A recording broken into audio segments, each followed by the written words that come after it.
வணக்கம், welcome to Princy's Authentic Kitchen. இன்னைக்கு என் ஃப்ரெண்ட்ஸுக்காக வந்து ஒரு ஸ்பெஷல் ரிக்வெஸ்ட் சமநாத் அண்ணா ஃப்ரம் கேரளா. அவர் கேட்டிருக்கிறார் எந்த எக்யூப்மெண்ட்ஸும் யூஸ் பண்ணாமல் அவன் ஒன்று யூஸ் பண்ணாமல் ஒரு ரெசிபி சிம்பிளாக செய்கிற ரெசிபி ஒன்று தர சொல்லி. ஸோ சமநாத் அண்ணா உங்களோட ரிக்வெஸ்ட்டுக்கான இந்த வீடியோ நான் செய்திருக்கேன். ஃப்ரெண்ட்ஸ், நான் இன்றைக்கு செய்ய போகிறது வந்து sponge cake, eggless sponge cake. Beater use பண்ணாமல், அவன் யூஸ் பண்ணாமல், எந்த விதமான எக்யூப்மெண்ட்ஸும் யூஸ் பண்ணாமல் நான் இந்த ஸ்பாஞ்ச் கேக் எப்படி செய்யறதுன்னு சொல்லி உங்களுக்கு ஸ்டெப் பை ஸ்டெப் காட்டித்தரேன்.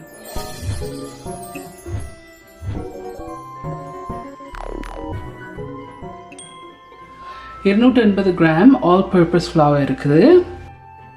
இதில் வந்து 2 teaspoon baking powder, 1 teaspoon baking soda இருக்குது.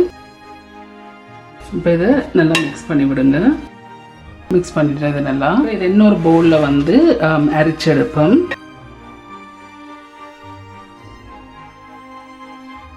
அரிப்பம். ஓகே, இப்போ இதை வந்து அரிச்செடுத்துட்டு 400 கிராம் கண்டென்ஸ் மில்க் இருக்குது, டின் பால். இப்போ இதை வந்து இன்னொரு செப்பரேட் பவுலில் விடுவோம். இதில் வந்து பட்டரை வந்து நான் மெல்ட் பண்ணி வச்சுருக்கிறேன். 120 மில்லி லிட்டர் இருக்குது butter, 120 milli litre melted butter. இதில் 2 டீஸ்பூன் வெனிலா இருக்குது. இதில் 150 மில்லி லிட்டர் தண்ணி இருக்குது, ஜஸ்ட் நார்மல் தண்ணி, சுடு தண்ணி இல்லை. இதை வந்து மிக்ஸ் பண்ணுங்க நல்லா. சமநாத் அண்ணா ஃப்ரம் கேரளா, நீங்கள் இந்த டாஸ் தந்த நீங்கள் எந்த பீட்டரும் யூஸ் பண்ணாமல் அவன் யூஸ் பண்ணாமல் செய்ய சொல்லி. ஸோ இந்த டாஸ் உங்களோட நீங்கள் தந்த டாஸ் தந்த இந்த ரெசிபி செய்கிறேன். ஸோ நல்லா கம்பைன் பண்ணிவிட்டு இதில் நான் மிக்ஸ் பண்ணி வச்சுருக்கிறேன், இந்த அரைச்சி வச்சுருக்கேன் மாவை போட்டு இதோட வந்து நல்லா மிக்ஸ் பண்ணி எடுப்போம்.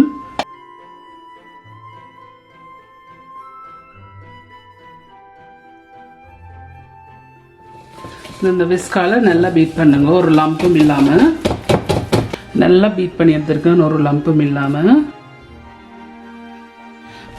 இது ரெடி. இது வந்து 10 inch ட்ரே. நான் அந்த ட்ரே எடுத்து இதில் க்ரீஸ் பண்ணி அதுக்கு மேலே போட்டு டஸ்டிங் பண்ணி வச்சுருக்கிறேன். இப்போ இதுக்குள்ள இந்த கேக் பேட்டரை விடுவோம்.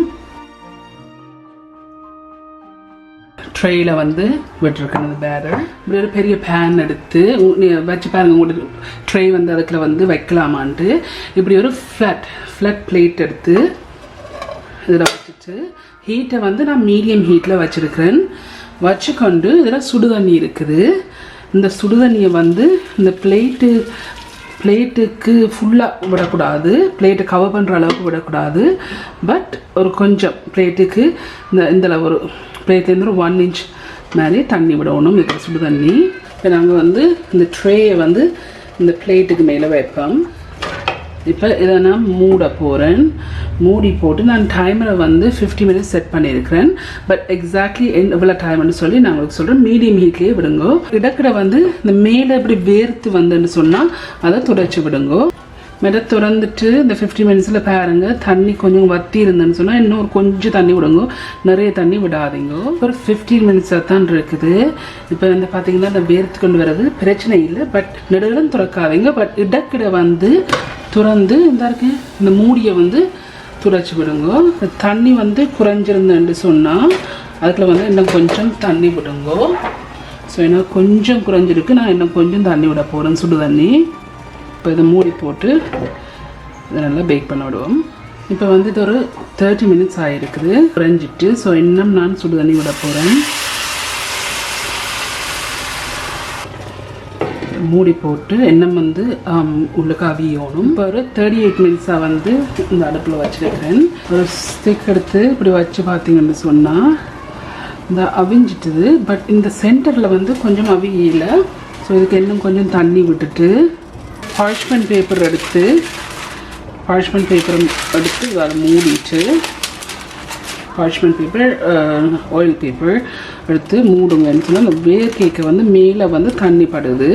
அதில் வந்து இந்த சென்டர் வந்து கொஞ்சம் அவிய வந்து லேட் ஆகுது. எண்ணம் இதை வந்து அவிய விடுவோம். இப்போ இது ஒரு 50 நிமிஷம் ஆகிட்டு மீடியம் ஹீட்டில் தண்ணி குறைய நான் தண்ணி விட்டு கொஞ்சம் தண்ணி விட்டு கடைசியில் வந்து ஒரு 20 நிமிஷம் இதை மூடி போட்டு பார்ச்மெண்ட் பேப்பரால் மூடி போட்டு இதை வந்து பேக் பண்ண விட்டு நான் ஒரு ஸ்டிக்கை எடுத்து விட்டு பார்த்தீங்கன்னு சொன்னால் ஸ்டிக் வந்து நல்லா க்ளீனாக வரணும், நல்லா க்ளீனாக வருது. ஸோ இப்போ இது டன். ஸோ பேசிக்லி நான் வந்து மீடியம் ஹீட்டில் வச்சுக்கொண்டு கொஞ்சம் தண்ணி விட்டு இதை வந்து 50 minutes வந்து அடுப்பில் வச்சு பேக் பண்ணியிருக்கேன். இப்போ இது டன். நான் வந்து கூல் பண்ண விட போகிறேன், கூல் பண்ண. ஸோ இது நல்லா பேக் பண்ணிட்டு நான் வந்து இந்த அடுத்து இதை வந்து கூலிங் ரேக்கில் வச்சுருக்கிறேன். ஸோ ஒரு நைஃபால் வந்து ரவுண்டாக ஸோ இப்போ இந்த கேக்கை வந்து ரிலீஸ் பண்ண ஈஸியாக இருக்குது.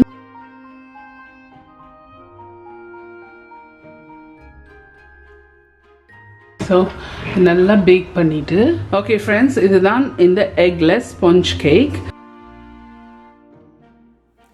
ஓகே ஃப்ரெண்ட்ஸ், இந்த ஸ்பாஞ்ச் கேக் எல்லாம் செய்து முடிஞ்சது, சூப்பராக வந்திருக்கு. நீங்கள் எல்லாரும் கண்டிப்பாக ட்ரை பண்ணி பார்த்து எப்படி இருக்குன்னு சொல்லி உங்களோட காமெண்ட்ஸில் கீழே விடுங்க. உங்களுக்கு இந்த வீடியோ பிடிச்சிருந்தா சொன்னால் மறக்காமல் தம்ஸ் அப் பண்ணுங்கள். இந்த வீடியோ உங்களோட ஃப்ரெண்ட்ஸ் அண்ட் ஃபேமிலியோட ஷேர் பண்ணுங்கள். உங்களுக்கு வந்து என் சேனல் வந்து இன்ட்ரெஸ்டிங்காக பிடிச்சிருந்தேன்னு சொன்னால் சப்ஸ்கிரைப் பட்டன் அமுத்தி அதுக்கு பக்கத்தில் இருக்க பெல் ஐக்கன் அமர்த்தினா தான் நான் அப்லோட் பண்ணுற வீடியோஸ் எல்லாம் உங்களுக்கு நோட்டிஃபிகேஷன்ஸ் வரும். மற்றது உங்களுக்கு பேக் பண்ணணும்னு சொன்னால் இந்த கேக்கை நான் பேக்கிங் இன்ஸ்ட்ரக்ஷன்ஸ் வந்து கீழே டிஸ்கிரிப்ஷன் பாக்ஸில் விட்டுருக்கேன். ஸோ நீங்கள் அதில் பார்த்து நீங்கள் பேக் பண்ணுறேன்னா பேக் பண்ணுங்கள். மற்றது முக்கியமாக வந்து நிறைய ரிக்வெஸ்ட் வந்திருந்தது ரிச் கேக் செய்ய சொல்லி. நாங்கள் இந்த ரிச் கேக் ஆக்சுவலி இந்த ரிச் கேக் செய்கிறதுக்கு எல்லா ப்ராசஸும் நான் ஸ்டார்ட் பண்ணிட்டேன்.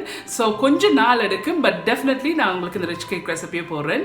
மீண்டும் இன்னொரு இன்ட்ரெஸ்டிங் டிஷ்ஷில் சந்திக்கும் வரையும் நன்றி, வணக்கம்.